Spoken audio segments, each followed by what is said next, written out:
고부가 가치 희소금속인 리튬을 폐석탄재에서 추출하는 원천 기술을 한국전력연구진이 개발했습니다. 전량 수입에 의존하던 리튬을 국내에서 상당 부분 생산할 수 있게 됐습니다.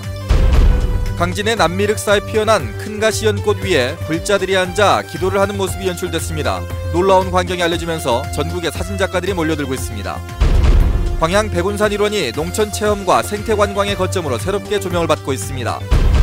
국립아시아문화전당이 일요일과 월요일을 휴관일로 지정해 관람객들의 불만을 사고 있습니다. 시청자 여러분 안녕하십니까. MBC 뉴스데스크 광주 전남권 소식입니다. 쓰고 남은 석탄재에서 고부가 희소금속인 리튬을 추출하는 원천 기술을 한전연구진이 개발했습니다. 상용화 단계에 이르면 전량 수입에 의존하는 리튬을 국내에서 3분의 1가량 생산할 수 있게 됩니다. 송정근 기자입니다. 물과 섞은 석탄재를 마이크로파가 나오는 기계에 넣습니다. 가열 공정을 거치자 백색 황금이라 불리는 리튬이 추출됩니다. 한전연구원이 열을 가하는 방법으로 석탄재에서 리튬을 보다 더 많이 추출해내는 원천 기술을 개발해냈습니다. 기존 방식에서는 이런 탄산 리튬을 석탄재에서 10% 정도밖에 추출하지 못했지만 이번에 개발된 방식을 통해서는 90%까지 추출할 수 있게 됐습니다. 리튬을 산과 마이크로웨이브와 같은 물리화학적인 처리 방식을 통해서 고효율로 추출할 수 있는 독자적인 기술이 되겠습니다. 전기차와 휴대전화 배터리 등에 사용되는 고부가 가치 금속인 리튬은 국내에는 매장량이 없어 전량을 수입에 의존하고 있습니다. 그런데 한전의 기술 개발로 매년 화력발전소에서 배출되는 800여만 톤의 석탄재에서 더 많은 리튬 추출이 가능해졌습니다. 기술 상용화 단계에 이르는 10년 후쯤에는 리튬 수입량의 3분의 1 정도인 5천 톤을 국내에서 생산할 수 있을 것으로 예상됩니다. 석탄 회중에 함유되어 있는 리튬, 히토류 이런 종류들을 뽑아냄으로써 미래의 이제 고부가 가치화를 실현할 수 있고요.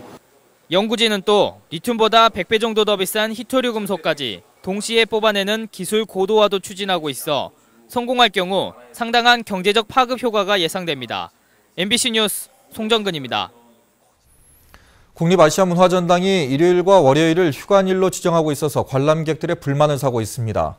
국립아시아문화전당은 지난 4일 시민 개방 행사 이후 연말 정식 개관 전까지 컨텐츠와 운영 프로그램 정비를 위해 일요일과 월요일 등 한 주에 이틀씩 휴관한다고 밝혔습니다.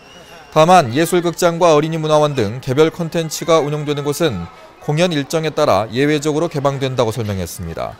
이에 대해 일부 관람객과 문화단체는 가족 단위 관람객들의 문화 향유권을 최대한 보장할 수 있도록 평일 이틀을 휴관하고 일요일에는 개방해야 한다고 지적했습니다. 정부가 지원하는 중소기업 정책 자금이 영남에 편중되면서 호남 홀대 현상이 심각한 것으로 나타났습니다. 새정치민주연합 주승용 의원이 중소기업청이 제출한 자료를 분석한 결과 올해 초부터 지난달까지 중소기업에 지원된 정책 자금이 영남의 34.2%, 호남은 10.8%를 차지하는 것으로 집계됐습니다. 중소기업청의 방침에 따라 수도권 기업에 대한 자금 배정이 줄어든 이후 그 혜택이 대부분 영남권 기업에 집중된 것으로 분석됐습니다. 강진의 남미륵사에는 요즘 전국에서 사진작가들이 몰려들고 있습니다. 가이아나와 브라질 아마존강 유역이 원산지인 큰 가시 연꽃 위에 불자들이 기도하는 모습을 볼 수 있기 때문입니다. 최진수 기자입니다. 커다란 쟁반 같은 연꽃잎 위에서 귀여운 아기 보살이 합장하자 관광객들이 환호합니다. 이어서 체중 95kg의 주지 스님이 연꽃잎에 좌장하자 놀라운 탄성이 터집니다. 전국에서 모인 사진작가들도 이 모습이 마냥 신기합니다. 이런 모습은 처음이고 굉장한 스님께서 연을 살리는데 노력을 많이 하신 것 같네요. 3년 전에 외국에서 들여온 큰 가시 연꽃을 2번 실패한 끝에 올해 잎의 지름이 2m 가까이까지 키운 것입니다. 연잎 아래 커다란 공기주머니가 부력을 일으키고 연잎 위에 유리판을 깔아 무게를 분산시키면 성인도 거뜬히 앉을 수 있습니다. 어떻게 내가 키워가지고 이 사람이 건너다니면서 이 행사를 치러야 되겠다 한 것을 자신감이 이제 붙었습니다. 빅토리아 여왕을 기념해 빅토리아 연꽃으로도 불리는 이 꽃은 사계절이 뚜렷한 국내에서 이처럼 대형으로 기르기가 어렵습니다. 높이 36m의 동양 최대 황동 좌불 아래 연못에 자리 잡은 큰 가시 연꽃은 밤 8시 이후에 흰색으로 피었다 이튿날부터 붉은색으로 변해 더욱 신비한 아름다움을 뽐냅니다. 남미륵사에서는 큰 가시연꽃의 연화보좌 체험을 앞으로 한 달 정도 더 볼 수 있습니다. MBC 뉴스 최진수입니다. 광양 백운산 일원이 농촌체험과 생태관광의 거점으로 새롭게 조성되고 있습니다. 체류형 농촌관광지 기반시설에 이어서 산림휴양시설들이 잇따라 들어서면서 가시적 성과가 기대되고 있습니다. 김주희 기자입니다. 광양시 옥룡면 자락에 한옥형 신축 건물 2동이 새롭게 자리를 잡았습니다. 옥룡면 일원 10개 마을 주민들이 조합을 구성해 정부 지원을 받아 조성한 다목적 홀과 농림축산물 직매장입니다. 지난 4월 준공된 이곳에 지금까지 다녀간 농촌체험 관광객들은 1000여 명 수준입니다. 먹거리는 좋은 그 기분으로 먹게 하고 또 풍광이 괜찮으니까 여기 와서 이제 그 좋은 풍광도 좀 느끼고 갈 수 있는 그런 곳으로 지금 만들려고 지금 노력을 하고 있습니다. 광양시는 도성국사권역 농촌종합개발 사업이 올해 말 완료될 수 있을 것으로 보고 있습니다.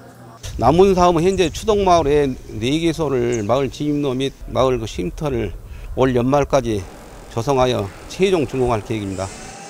백운산 휴양림 일원도 생태와 휴양의 거점으로 새롭게 거듭나고 있습니다.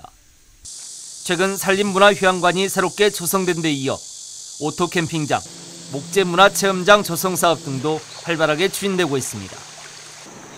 광양시는 오는 2018년까지 백운산 휴양림을 중심으로 전체 300헥타르 면적의 산림복합단지를 조성할 계획입니다. 백운산 내에서 체험과 힐링, 치유가 가능할 것으로 보이며 전국 최고의 명소가 될 것이며 백운산 일원의 관광 명소가 될 것입니다. 광양의 대표 명산 백운산 일원이 농촌체험과 산림 생태 관광 거점으로 새롭게 거듭나고 있습니다. MBC 뉴스 김주입니다. 오늘 오전 9시 40분쯤 장흥군 회진면 회진 삼거리 인근에서 벌초하던 48살 김모 씨 등 3명이 벌에 쏘여 병원으로 옮겨졌습니다. 이 가운데 머리 등을 여러 차례 쏘인 김 씨는 한때 호흡곤란 증세를 보이기도 했지만 현재는 호전돼 치료를 마친 뒤 귀가했습니다. 박준영 전 전남지사가 오는 15일 가칭 신민당 창당을 공식 선언합니다.